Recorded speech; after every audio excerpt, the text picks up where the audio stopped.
Don't get me wrong, the thoughts that we're having, they make total sense. They've Mm. evolved to make total sense. Like 75,000 years ago, when we split off from the chimps or whatever, and we evolved this ability to think about our own thinking, it'd be no good, would it, if we had this thought that might be a saber-toothed tiger. Is it a saber-toothed tiger? Do I believe my thinking there? And had a debate about whether or not we believed our thinking. So it's evolved. It's evolved to look so real and so true. Welcome to our new season of You Are Not a Frog. We're kicking this year off with a hard and perhaps controversial truth. Do you believe that other people are the sole cause of your anxiety and stress? Or might there be something else going on? Are our thoughts always accurate and true, even if some of our deepest fears and worries might be real? And does dwelling on these thoughts in the present actually make any difference to our future? And how would it change the way you experienced work and life if you were able to choose which thoughts you believed and which ones you didn't?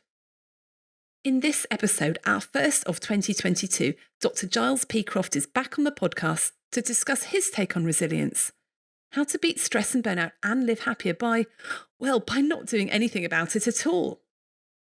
It's really difficult to accept that our thinking about events is causing all our stress. It's a truth that might seem inconvenient and frustrating, but actually it's quite liberating. We discuss how recognising what's going on is half the battle. And once you've done this, the rest is easy. Giles believes that, like a snow globe, we are programmed to find resilience homeostasis, where the snow will settle of its own accord if we just give it time. In these really difficult times in which we're going through right now, you may feel sceptical about this approach, particularly if you're working in healthcare with its daily challenges and overwhelming workload. But I think that Giles has a very important and profound message. This is good news. If our stress is down to our thinking rather than down to other people, we actually stand a chance of being able to do something about it. So in this episode, Giles and I discuss how to apply these insights and think about what we can do to tackle stress at its root, rather than just dealing with the symptoms. So listen to this episode if you want to start off 2022 feeling more empowered and hopeful about the year ahead. If you want to find out how we're programmed to return to resilience homeostasis and learn how this simple insight can change the way you live and work, perhaps forever. Welcome to You Are Not a Frog, the podcast for doctors and other busy professionals who want to beat burnout and work happier. I'm Dr. Rachel Morris. I'm a GP, now working as a coach, speaker and specialist in teaching resilience. Even before the coronavirus crisis, we were facing unprecedented levels of burnout. We have been described as frogs in a pan of slowly boiling water. We hardly noticed the extra long days becoming the norm and have got used to feeling stressed and exhausted. Let's face it, frogs generally only have two options: stay in the pan and be boiled alive, or jump out of the pan and leave. But you are not a frog, and that's where this podcast comes in. It is possible to craft your work and life so that you can thrive even in difficult circumstances. And if you're happier at work, you'll simply do a better job. In this podcast, I'll be inviting you inside the minds of friends, colleagues and experts, all who have an interesting take on this, so that together we can take back control and love what we do again. If you're a doctor who's feeling strung out and overwhelmed right now, and you want to find balance in your life, beat burnout and work happier, but find it almost impossible to find the time to make this happen, then let us help make it easier for you. Dr. Caroline Walker and I started the Permission to Thrive online CPD membership for doctors a year ago, giving overwhelmed doctors the tools they need to thrive in their work and lives. It's a wonderful community to be part of, and we're continuing this year with brand new content and loads more suggestions, coaching tips and resources to help you thrive, not just survive at work. We run monthly webinars with accompanying CPD coaching workbooks so that you can kill two birds with one stone, invest in yourself and claim CPD time. If you can't make the live webinars, you can access the recordings in our online resources centre, as well as other bonus content. If you want to find out more, then do sign up to a free webinar called How to Give Yourself Permission to Thrive on Wednesday the 19th of January at 8 p.m. And if you sign up and can't make it, we'll send you a recording. We'd love you to join us. Just sign up through the link in the show notes. It's fantastic to have with me back on the podcast, third time lucky, I think, Dr. Giles P. Croft. I'll try and get it right this time. Yeah. Oh, yeah. The other two were so bad that I've got you back again just to see if we can sort it out. Oh, dear. So Giles is a coach and a trainer. He's a former surgeon. He specialises in resilience and well-being. So Giles, welcome. It's seriously great to have you back. Thanks for Rachel. coming. Yeah, no, thanks. Always a pleasure having these conversations with you. Yeah. So the first one you were on, it was called Default to Happy. Give us a one-line summary of that. That's all about our natural default state is calm, peace of mind, well-being, and it's only our misunderstanding about how we're experiencing the world that ever gets in the way of that. Okay, controversial. We'll come back to talking a bit more about that. Yeah, and the next one was on about alcohol, wasn't it? Indeed, it was. Yeah. It was us having a discussion about alcohol. We both read a book, hadn't we? And my experience of giving up that was very, very different from how I imagined my experience of giving up. And that has definitely that conversation led me to drinking less alcohol.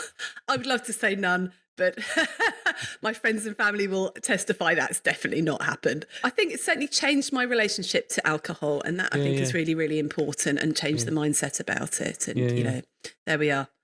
Moderation in everything. So I've got Giles back on to talk about victim blaming, resilience victim blaming, which I think can be going on right now, particularly with everything that we've seen through COVID, with all the wellbeing stuff, with all the resilience training, etc., etc. I am quite often asked to come into organisations and do some resilience training with them because people are burning out, they're going off sick with stress, and people are thinking, well, what can we do about this? And I know training, that's the answer. Let's put that in. And whilst I 100% think that training is essential and helpful, I can also see that it is not the only answer. And it can be quite annoying for people that are working in a system that seems to be completely broken and causing all the problems to be told that, well, if you're suffering because of a broken system, it's because you're not resilient enough. Let's get your resilience skills up and then you'll be able to cope. So it's almost victim blaming, saying, if you're not coping, it's your fault. It's not what we're doing to you. And I've experienced this myself, and I've actually experienced this with several coachees recently. People I've been coaching have been almost broken by the system, by what's expected of them. And they know it's impossible, but they are often weeping. They are not coping. They are burnt out. They are often physically ill. And they say, what's wrong with me? Why can't I cope? I never thought I was that weak. And I just looked at it and thinking, why are you blaming yourself? Why are you thinking you're weak because this is the way you're reacting? You are having a normal physiological reaction to the stress that you are under, to the demands that the system is putting on you. And I know that you've got some very interesting thoughts about resilience that may be slightly different from some other people. I thought, let's just ask Giles what he thinks about this, because I know from Default to Happy, it was all about, we can just default to this. We've got this inbuilt sort of reset, which defaults and we can go back, and we don't actually need to do that much apart from, apply the reset button. But to be honest, that's not my experience of having worked with these people. So I'd love to unpick that a bit. Yeah. I suppose the first question that comes to mind is what do we think is the mechanism behind that system breaking people? Because if the system was sort of churning out stress, if there was stress inherent in the system, then wouldn't it be affecting everybody the same way? I think it is, Giles. There's literally nobody who has a good day at work anymore, and there's nobody who is not suffering with stress and crying and committing. Okay, well, okay. When you put it that way, of course there are some people. I would say if I look at my colleagues in the GP world at the moment, it is very rare. I said to someone the other day, "How's work?" And she said, "Oh, it's great." I was like, "Oh my!" I've not heard a GP say that for a long time. It's generally, "Oh, it's just about I'm coping. I'm just about surviving." So I think that actually the vast majority of people are stressed at the moment and would describe them as stressed, and many of them are nearing burnout. However, you're right, there are some people who aren't. Yeah. And yeah, I know people who aren't. I know people who love their GP job. But for me, this is absolutely the starting point. It's got to be. We've got to look at, well, what's the experience we're having here? What's the experience we're having here? If the stress were inherent in the system, then everybody would have to feel the same way about it, because that's where the feelings would be coming from. But they don't. They don't. And I'm sure even the most stressed person, I mean, we all experience busy times and situations that we don't like all the time. And yet we can see that our own experience of that fluctuates from moment to moment. I mean, just an example, I was running a session the other evening. I did an hour and a half session on anxiety, and it's my Wellbeing Wednesdays that I run. And essentially, it's me. It's live stream, but it's me sitting in front of a camera on my own, live streaming to a camcorder. And it was all about anxiety. Well, blow me if I didn't wake up that morning feeling like really, really anxious. Really I was like, oh my, this isn't like me at all. You know, I mean, I literally felt nauseous. I was so anxious, and yet 10 minutes later, because I'd left that, because I knew what to do, because I knew where it was coming from. I knew that it wasn't coming from the evening session. It wasn't coming from all of the prep that I had to do. It was coming from my thought processes in that moment. And my whole experience of life, everybody's experience of life, comes from their thought process, from inside their own little thought system, moment to moment to moment. And so waking up, having those sensations, it was quite dark in the room. It was early, so I didn't really have any visual stimulus or any auditory stimulus. It was just like, oh my God, my heart's racing and I feel a bit sick. And the mind will quite happily go off and find whatever it likes. Oh, well, it's rifling through my diary, you know, it's like going, well, Giles, you've got Wellbeing Wednesdays tonight. That's what you're anxious about. Oh, right, okay. And then all of a sudden I'm anxious about Wellbeing Wednesdays. And that's not the case at all. That's simply not the case. That's not the way that the mind works. And to just let that go, you know, we're talking about default to happy the first time round, weren't we? Because I've seen the way that the mind works, and I don't have to believe a single thing that it comes back with. It's doing its best, trying to keep me safe, trying to find problems it can solve, was to just leave that alone completely. 10 minutes later, I was, you know, singing Duran Duran in the shower again, like I am normally. Happy as Larry, getting really excited about Wellbeing Wednesdays in the evening. So it's why, you know, for me, it's so important, like before we go anywhere with any of this stuff, to really look at what's the experience that we're having. You know, we're all human. We all work in exactly the same way. And so when it comes to stress, when it comes to work situations, we need to look at, well, what is the experience that we're actually having? So that's interesting. So I totally agree that it's our thinking that causes us the stress. Even if our thoughts are, I guess, true, in that I need to get to the end of my patient list and that's going to take me a very long time and I'm going to be here late. Well, that is probably the truth. And then I guess the story you're telling yourself, and it's not fair, and I'm going to be really tired and I'm going to make a mistake. So then that's then causing you complaints. But you just said we're all human, we work in exactly the same way. I don't think we all work in the same way. Oh, okay. Because I was on the train with a very good friend of mine the other day. Her other half is a really nice guy. And he's the most laid back person you have ever met. she thinks she's seen her other half stressed maybe twice in his life. He doesn't seem to ruminate about stuff. Mm. He just deals with stuff. And even, he runs a really significant business. Stuff comes up. He just goes, oh, that's a bit rubbish, isn't it? Let's deal with it and then sort it out. So does his brain work in exactly the same way as ours? Or has he just learned? Is it something genetic about he manages to control his thinking and not dwell on stuff? So when I say everyone works in exactly the same way, every single one of us is experiencing our thought system in the moment. Yeah. In terms of behavior, we're always going to do what makes sense given our understanding of that one simple fact. Mm-hmm. Now, if we and so our behavior, and we'll see changes in ourselves as well. We're fluctuating because our moods fluctuate all the time. When we're in a low mood, we tend to believe our thinking. We tend to really invest in it. We identify it with it. We think it's us, and we take it seriously. And so our behaviors come from that place. When we're in a much more light-hearted mood, we're not taking our thinking seriously at all.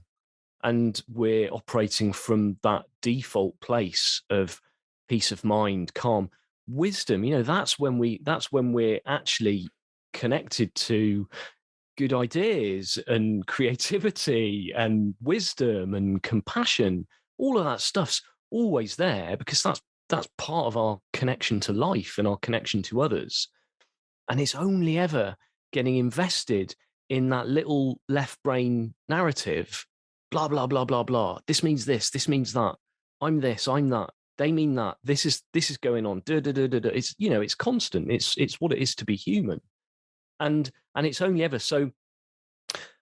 But the actual mechanism by which we experience life is exactly the same. So the difference between your friend who doesn't get stressed about stuff is that it simply doesn't make sense to attach to that narrative that's going on, whether or not that's something that he's seen.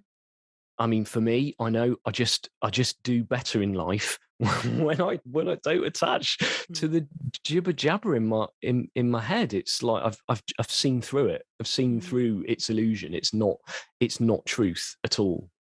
Do you think he's having the same jibber jabber in his head and he's not attaching to it? I think you've got kids, haven't you?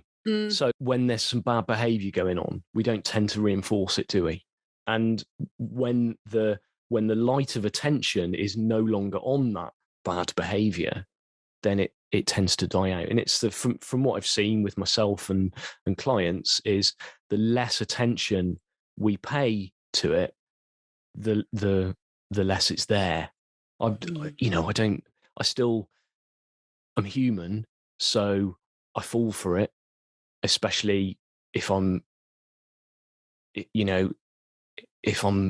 tired or hungry or something. It's more likely that I'm going to fall for it. But just knowing, I guess just knowing deep down that that's the way it works, and that even though it really, really looks like I've got a whole load of problems, that essentially all problems are created by the mind. All problems are created by this narrative. There's no other way to experience a problem than in the narrative in our heads. And the more that we can see through that, the less the less insistent it becomes, because it just, again, it's, you're not shining the light of consciousness onto it, so you're not growing it. Essentially, what is it they say? What we resist persists. If we pay a whole load of attention, it's going to stick around. If we don't pay any attention, it's not. So maybe he has just absolutely trained himself to pay attention to these thoughts and not the other ones, and then they've gradually gone down. I think we can all do that to some extent, can't we? But the issue is, when I talk to people about it, is you're thinking about this thing that's causing the problem. And I do get that, and I do believe that. The problem is, it's then the consequences of then saying no, of then saying enough is enough. Because yes, when you're saying, is every single GP burning out? Of course not. Of course there's not every single GP that's burning out. Is every single GP that's a partner running a practice burning out? Of course not. There are some that are doing really well. There are some that aren't. They've all got a lot of pressure on them, some more than others. I do think that if you put someone in a difficult situation for long enough and they do nothing about that, that eventually no matter how resilient they are, how many resilient skills, eventually their physiology with the chronic stress will cause a problem. But I don't know, it's just, when you actually do have this stuff, you say don't pay attention to those thoughts. But what if those thoughts are actually true? Like, actually, if we don't do this, we are going to lose the business potentially.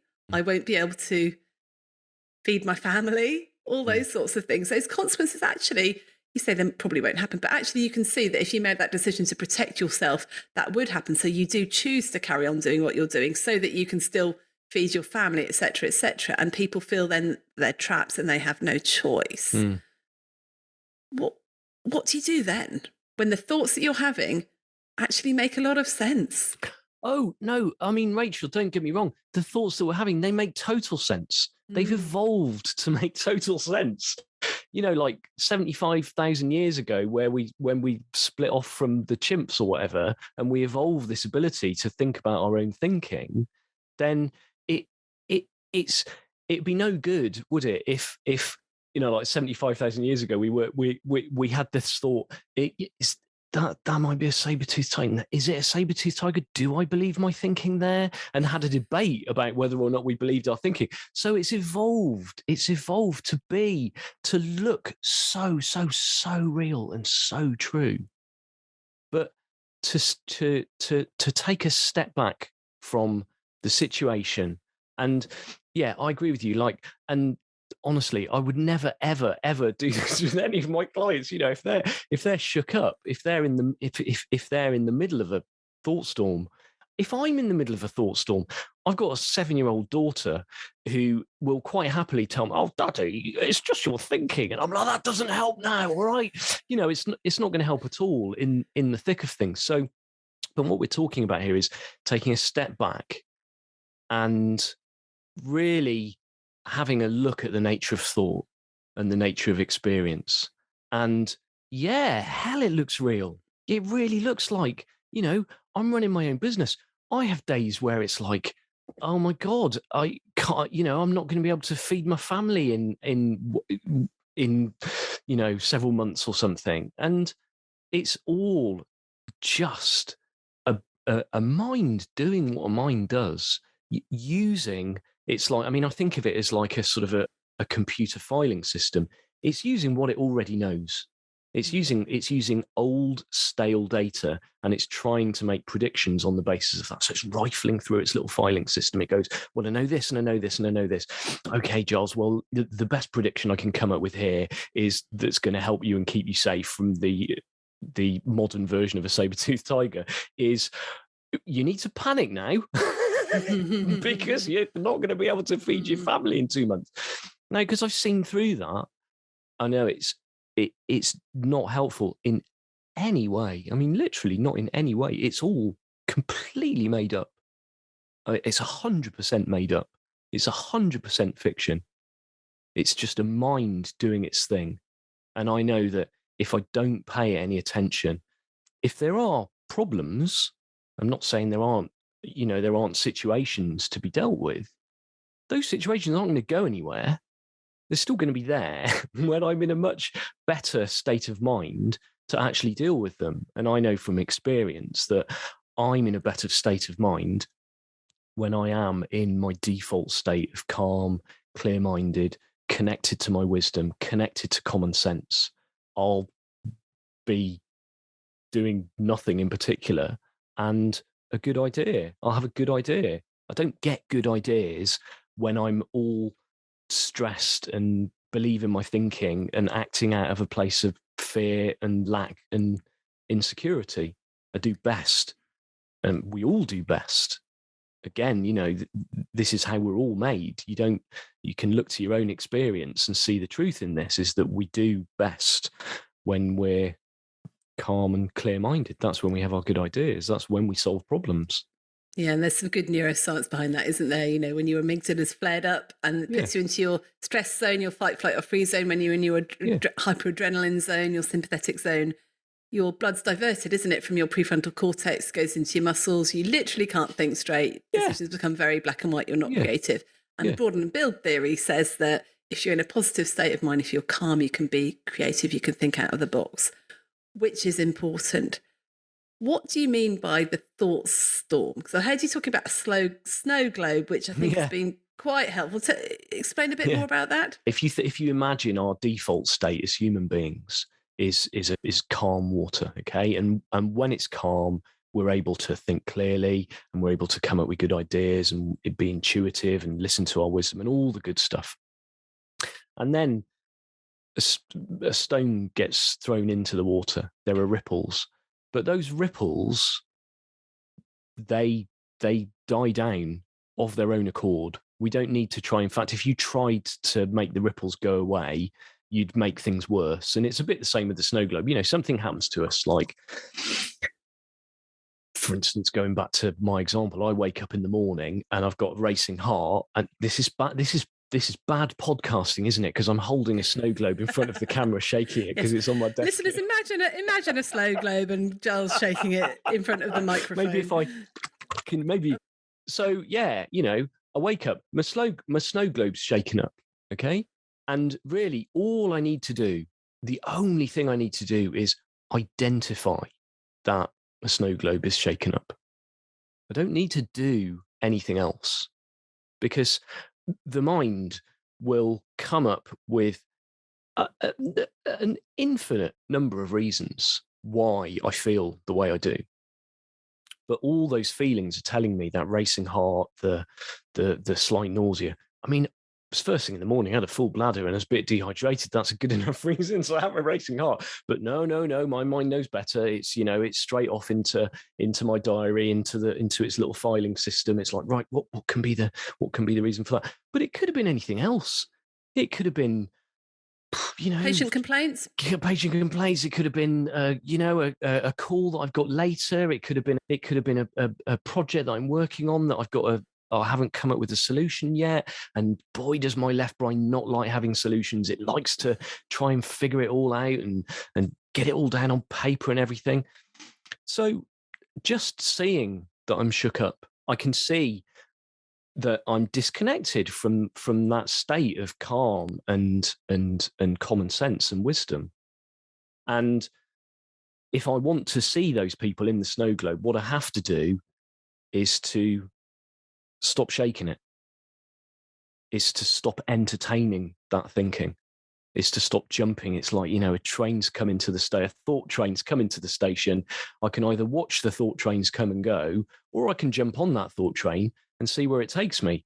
Well, if I jumped on the Anxious About Wellbeing Wednesdays thought train, before I know it, I've neglected the actual important work of the day that I've got planned because I'm running around like a headless chicken. It's not complicated. It's not sexy. It's not, oh, let's do this and do that. All I do and help my clients with is just to see the way that our minds work, because the more that we can see exactly how we're experiencing everything, then the less frightened we are of it, and the less invested we get into trying to fix things mentally, when actually that's what's getting in the way of us having solutions to our problems. Okay. So how do you let it settle down then? How do you get the snow just to settle when you're in the middle of a dreadful, dreadful day? Well, I suppose seeing at the level of principle, there's no such thing as a dreadful day. Seeing that dreadful is a concept. That's all part of that left brain experience.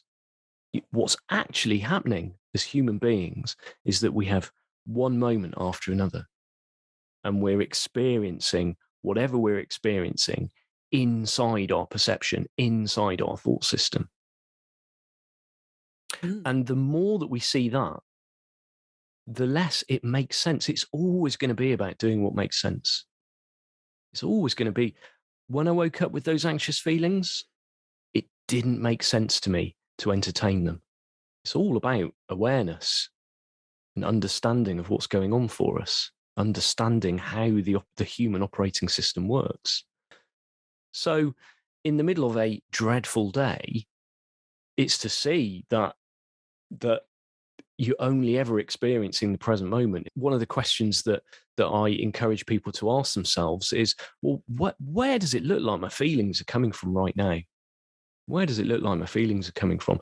Because if it looks like my feelings are coming from the next patient or the list of patients I have to see or something else in the future, well, that's not true. The thoughts are coming from the narrative that's going on around that. The thoughts are coming from the perceptual process here and now in this moment. And that reminder, I mean, from experience, that's something that people see insightfully. It's not something that they necessarily have to practice at, because this is just the way that we work. We're built to have insights around this stuff. We're built to have insights. We're built to have realizations. It's like, oh yeah, that's what Giles was talking about. Oh, crikey. You know, for me, the penny dropped in a very, very normal situation with my own daughter, where she didn't respond to a situation in the way that I was expecting. I had a whole load of emotions came up in that moment. And because I've been looking in this direction and doing a little bit of reading about it, all of a sudden I just completely unasked for had that insight in that moment. Oh my word, my feelings aren't coming from what she's done or said or not done or not said. The feelings are coming from thought in the moment. The feelings can only ever come from inside us. There's no situation, scenario, person that can put a feeling inside of you. Just doesn't work like that. And the more we see that, the easier it gets. Yeah, that is a really important insight. I've lost track of the amount of times I guess I've said to my other half, "You've made me feel like this," or he said, "You make me feel like this," and clients say, you know, "They made me feel like this," or "She makes me feel like this." It's like, no, they don't. It's your thinking makes you feel like that. Your thinking about the situation makes you feel like that.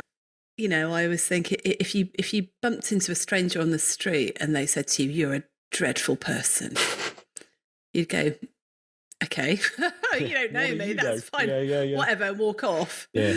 If your sister turns around to you and says, "You're a dreadful person," you're like, "Oh, that's so upsetting."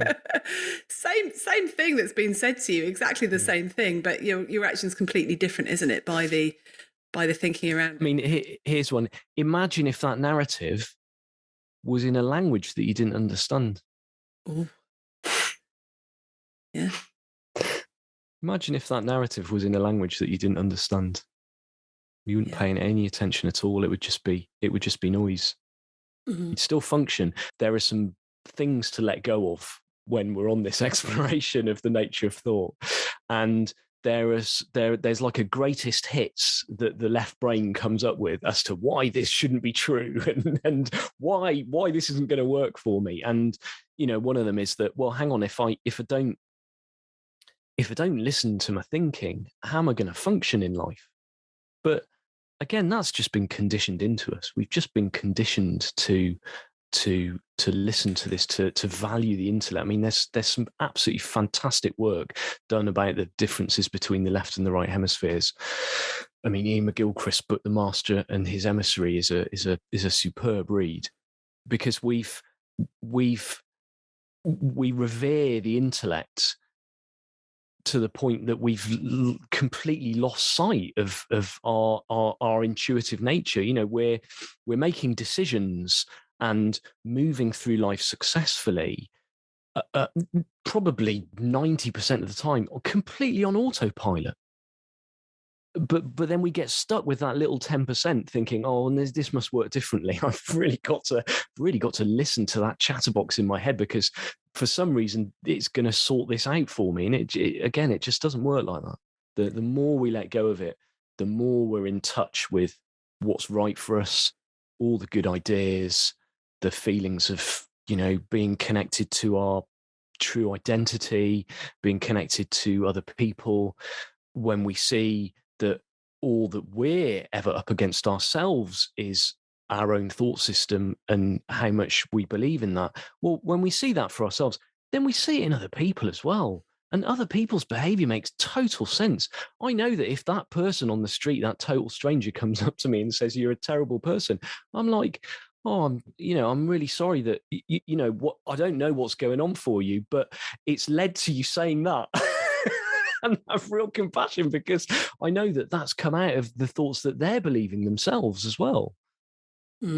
Everything just, makes sense when you start to see how the human operating system works.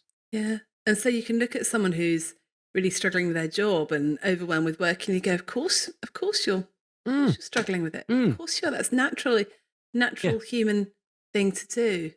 But I guess, so you do need to pay attention to your wisdom, don't you? Your intuition. So say if there's something's gone wrong in the, in what you've made a mistake. You're saying you shouldn't pay attention to that chatter. Oh, I made a mistake. I'm a dreadful person. It's never going to be all right. Everything's going to be a disaster. But you do want to pay attention to some of that. You want to pay attention to the bit that goes, okay, how am I going to handle this? This is the best course of action. So how do you know what the chattery, twittery stuff that you should ignore and the deep wisdom really is? Yeah, that's a brilliant question. Thank you. It's I'm glad I've asked one good question anyway. Because it's what we're all up against. And I think kind of like, if you have to ask the question, then it's probably the chitter chatter. If you have to ask the question, it's probably the chitter chatter, because when we let go of the need to try and control everything with our intellects, we find that we can move through life with ease and grace, and with a kind of a knowing, I guess. For me, it's always been, I talk about the soft flute in the orchestra. It's drowned out by the din of the rest of the orchestra, and our intuition and our wisdom. We call it our gut feeling, don't we? Because it's something different from. It's got a very, very different flavor from our thinking. And I think as humans, we've probably become so invested in our thinking. It seems to make so much sense to turn to the chatterbox all the time, because it's very, very convincing. And when things turn out right, it loves to take the credit. When things turn out wrong, it loves to blame. But the reality is that it's not in charge of anything at all. It's just supplying a narrative. It's looking at the flow of life. It's looking at all the things that are happening in our life, and it's providing a commentary. It's like watching a film with the captions on or something. And so wisdom is like, there's no debate about wisdom usually. There's no debate about it. It's a knowing. It's like, when you're thirsty and when you're hungry. You don't have to debate it at all. You can put it off, of course. You can override it. And I think that certainly what I've seen with, I've changed careers a lot of time. I left medicine a long time ago, and I've done a whole load of different things. And I've always just really listened to just what it's a feeling, isn't it? It's what feels right. Now, the intellect will always jump in immediately and go, no, that's a bad idea, give you all the reasons why you shouldn't do something like that, why you shouldn't say no, for instance. plenty of left brain activity when your wisdom tells you to say no. I guess it's a difference between wisdom or fear. I think it's when fear talks, there's chatter, chatter.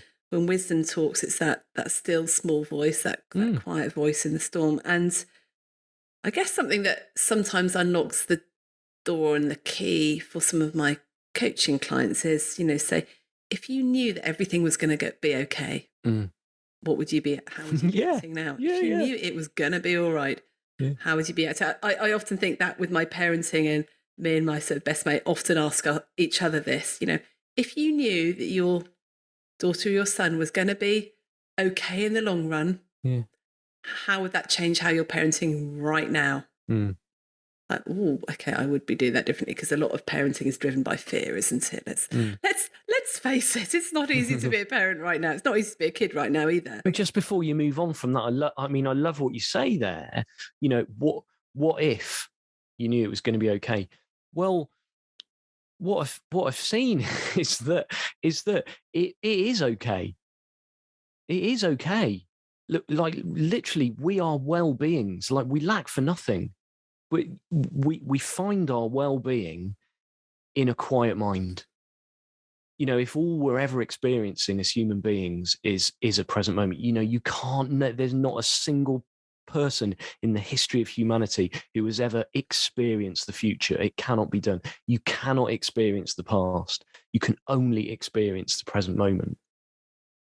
Well, when you see that, it just puts a completely different spin on it, because it means that, oh well, that must mean, you know, just like logically, that my happiness, my well-being, my peace of mind, there's only one place that those can exist, and that's now. And it's only ever the mind that's taking us away from that, that's saying, no, this isn't good enough. No, I'll be happy when I need to put this, and this in place in order to be happy. And it's a lie. It's the left brain creating stories again. When our peace of mind, what we're actually searching for, every single one of us on planet Earth is all searching for peace of mind. We're all searching for ourselves, and it exists in the present moment. Mm. And our mind is always either pre-living stuff that hasn't happened or reliving stuff that we can't do anything about. Yeah. And that's just, so even when we're having that dreadful day that I talked about, it's often, at the moment, you know, in the moment it's fine, but it's often dreadful because we're trying to predict what's going to happen. Yeah. Because the left brain's telling us it's my job. I've got to do it. It's on my shoulders, and it's really not. It's really not.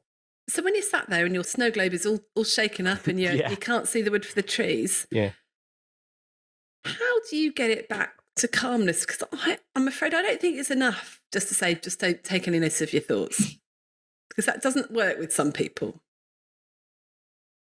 And they're the people who may stay shook up for a lot longer and end up getting burnt out. What would you suggest to people there? What techniques have you got for doing this? The problem with techniques is that they're great, but they make sense when you don't need them. Yeah. They make sense when you don't need them. And when you're really in the thick of it and you do need them, they don't work, or you can't remember them, or you can't apply them. That's why this is what I'm talking about is I mean, there's an absolutely wonderful podcast that I love to listen to called Psychology Has Got It Backwards, because this is a total paradigm shift. This is like, no, it looks like we're feeling the world. It looks like we're feeling our outside circumstances. That it, you know, and that's fine, but it's an illusion. It doesn't work from the outside in. It works from the inside out. It's a total paradigm shift. And like I say, it's something that we see. It's because it's invisible, and it looks different. I mean, to me, don't know about you, it really looks like the sun's going around the earth every day. It never has, and it never will. But no matter how much I look at a sunset and try and convince myself that no, actually, Giles, it's the world that's turning, I can't kind of get my. It's an amazing illusion. And it's the same with this. It's the same with how we experience life. It really, really looks like what that guy said has made me feel this. What my daughter's done is making me feel this way. And it's fine to have the feelings. It's, you know, there's no problem with it whatsoever. But it's when we invest in those in that thinking. And honestly, the less attention we pay it, because it doesn't make sense to do so, the less of a problem we will have with it. So I think for people who can't let go of their thinking, it's simply because it still makes sense for them to try and solve things with their left brain. And the answer is not when they're in the thick of problems, but when they are in that calm, reflective state of mind, is to explore the nature of thought, explore the nature of experience, so that they can have insights. I mean, that situation with my daughter, I was really angry. I was shook up. And in a way, it was that it was that anger. It was the strength of that anger in the context of what I'd learned about the nature of thought that kind of made me pop out of it. I was like, oh my God, my anger's not coming from her at all. It's crackers. How would that even work? How do feelings get from another person into me? It can't possibly work like that. Mm. So it's not about what you do in that moment. You hunker down, you do what makes sense, you take a deep breath, you do whatever comes to you to do in those moments. But the real change comes from stepping back and getting a better understanding of what's actually going on for you, and insight does all the heavy lifting for you. Yeah, no, I do agree that reflection and insight and thinking about it in a calm state is really important. I do think though that in the moment there are things that might help. I think that step back, so calm yourself down, the box breathing, ground yourself, mindfulness, all those things in terms of pressing the pause button when you've, like you said, you notice that the slow globe is shaken up. I call it being in the corner. You recognise you're backed into the corner, and you just press that pause button. If that's the only thing you can do is press the pause button, and remove yourself from the situation, or just sit down and allow the physiology to calm down. That can be helpful. Yeah, right? no, I totally agree with you, Rachel. I totally agree with you. I mean, I got a little graphic that I use in Wellbeing Wednesdays, which is traffic lights. Again, what it looks like is that when we're in a state of high emotion, that's a go signal. It really looks like that. When I'm feeling angry, it looks like I'm the cleverest person in the world, that I'm totally right, and that the other person is completely wrong. It really looks like that. And again, psychology has it backwards. It's completely a state of high emotion, because we're only ever feeling our thinking moment to moment. Strong feelings are strong thoughts. It's a shaken up snow globe, and to see that it's actually a stop signal. It's a step back from this. Yeah, sure. When I'm shook up, it will occur to me to do a whole load of practical things, like go out for a walk, or listen to a piece of music, or whatever. I'll still do stuff. I don't just sit there and right, okay, I'm gonna down tools and not do anything. So of course I will do stuff. I guess it's the place that you're coming from when you're doing that. My low moods don't tend to last for very long now, because I've seen through them. And it's like, even though I know I'm shook up, I know it's my thinking, because there's no other way to experience life, it doesn't seem to help right now, but it's enough to know that it will pass. So long as I don't jump on it and start trying to solve it. There's nothing to solve. There's nothing to fix. It's built in. For me, that is resilience. It's invisible, but it's like mood homeostasis. You can't be more resilient in a way that you can't have more more liver homeostasis or something. There's nothing that you can do that's going to make your liver deal with toxins quicker. It's just part of who we are, and it's the same with our moods. If that wasn't the case, the angriest we'd ever been, we'd still be that angry now. Or the happiest we've ever been, we'd still be that happy. We operate about a mean. And the more that we can leave it alone and stop fiddling with it, the more it comes back of its own accord.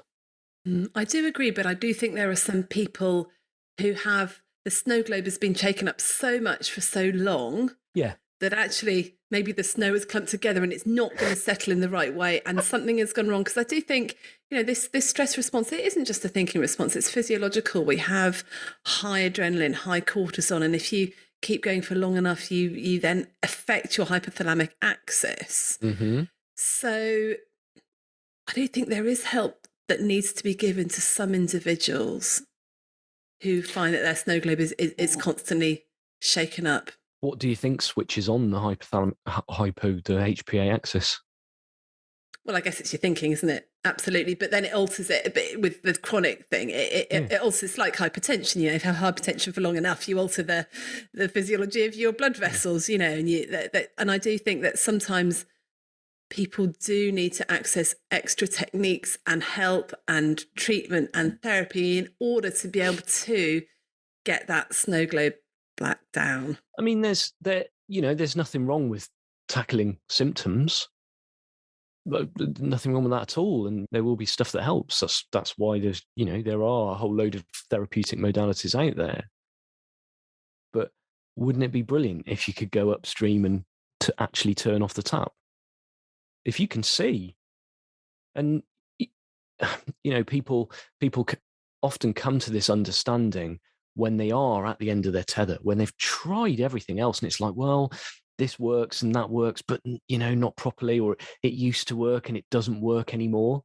It's like, well, how do you feel about turning the tap off? And when we go upstream and people can get a better understanding of exactly how they're experiencing the world, then you've turned the tap off, and over a period of time, again, it just doesn't make sense. I know people who've been helped to see this understanding, and their blood pressure that that's been treated for years and years and years has just gone back to normal because the tap's been switched off. Yeah. The misunderstanding about thought's been switched off. Yeah. It's the future of medicine, Rachel. It's the future of medicine. It's not just the future of psychology. No, seriously, it's the future of medicine. That whole HPA axis thing. You know as well as I do that I've got the book here, Why Zebras Don't Get Ulcers. The HPA axis and the stress response, the fight, flight, freeze response has got his fingers in pretty much every single organ system in the human body. What would it be like if we could switch that off? Because there's one thing that lies upstream of it, and that's a misunderstanding about how we're experiencing life. It's not seeing that thought is how we experience life. Yeah. Switch that off. Hey presto, that solves your NHS problems. I do agree that we need to sort out thinking. I think sometimes people get so mired in particular ways of thinking, particular patterns, particular habits, that they do need some help to change that. And I've needed help myself. And I find that talking to someone's very helpful. So they challenge my assumptions, and coaching and all these various things. And in fact, I've just written, I wish I'd written it. I just read a book by Oliver Burkeman, 4,000 Weeks. Yeah. It's brilliant, isn't it? Yeah, it's brilliant. And that's exactly what he's done. So he's a productivity guru, spent his whole time trying to be more productive. And he's actually realized that the only way to manage your time and productivity better is to change your entire thinking around time and just go, I'm never going to be able to manage it. Therefore, I'm just going to stop getting stressed by it, which I love that. Actually, that's really, really helped me. But practically, what practical tips have you got for someone right now? And I know you don't like tips and techniques, but we're talking to people that are driving home after 15-hour days and got to do the same thing tomorrow. What can they do? You ask me this every time, Rachel, and I disappoint you every episode. Maybe this is why, and it's not going to be third time lucky. There's nothing to do. There's nothing to do but to see this more deeply. That honestly, there's nothing to do. As soon as we turn it into a doing, we've created a problem where we're investing in that left brain narrative. We're buying into it. We're making it worse. Because, there's a problem and it needs dealing with. There is no problem. All problems are created by the mind. And the more that we see that, so if there's anything to do, it's to look more in this direction, it's to ask the questions like, where does it look like my feelings are coming from? It's to ask the deeper questions like, who am I? Who am I without all the labels? Who am I before thought? Who am I before the left brain gets in there, separates the experience of life out into its little buckets that it's created, slapped labels onto every single one of them, and made a judgment about it. Who am I before that process happens? And it's something very beautiful. And it's way more than, every single one of us is way more than we think we are. You've just given me 3 very good tips, Giles. I'm sorry to break it to you. Because you've just said, first of all, notice that there's a problem, right? Notice when your snow globe's gone up. Yeah. Number 2 is ask, where are these feelings coming from? Yes. And number 3 is ask, who would I be without this thought? Yeah.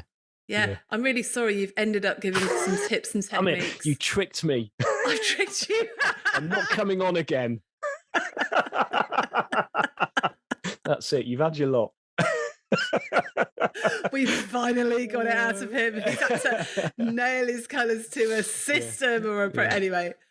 Brilliant. That is really helpful. I think this takes a bit of digesting, and it's like you said, this realisation. I know that some people, like you say, have a very dramatic realisation of this, and there's a lady called Byron Katie who does something called The Work, and she literally experienced this when she was at her lowest ebb on the bathroom floor, I think, just thinking, like, oh, all my problems are caused by my thinking. That's it. And you obviously had this realisation. I think I'm slowly coming to it. It's not been such an epiphany, but it's really slowly coming to me. Yeah. And, I just hope that this is going to help some listeners who are feeling really trapped and really stuck, that actually it's not a question of having to solve all their problems. It's a question of looking at things differently. I know, because essentially, I mean, I was 46 when the penny dropped for me. So I'd had 46 years of conditioning. I'd had 46 years of thinking that things worked in a way that simply isn't true before it happened. And that's fine. And so we have to be a little bit easy on ourselves, because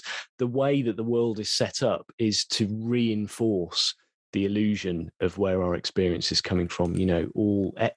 Everything. All we have to do is open our eyes, and it really looks like it works one way when it doesn't.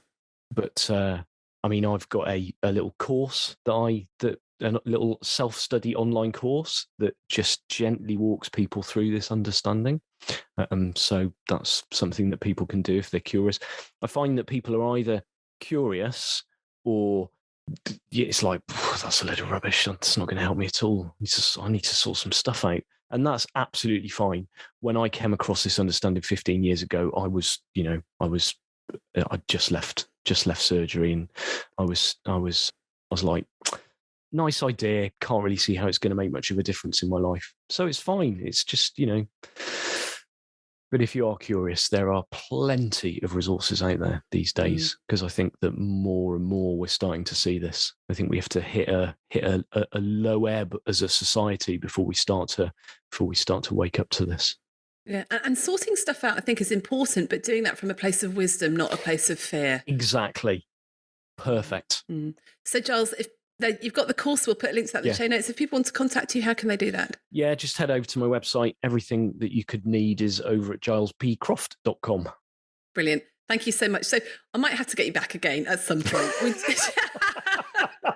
And we'll get 5 top tips from you, not just 3. Oh, my word. They'll be the same ones, because life will still be working in exactly the same way.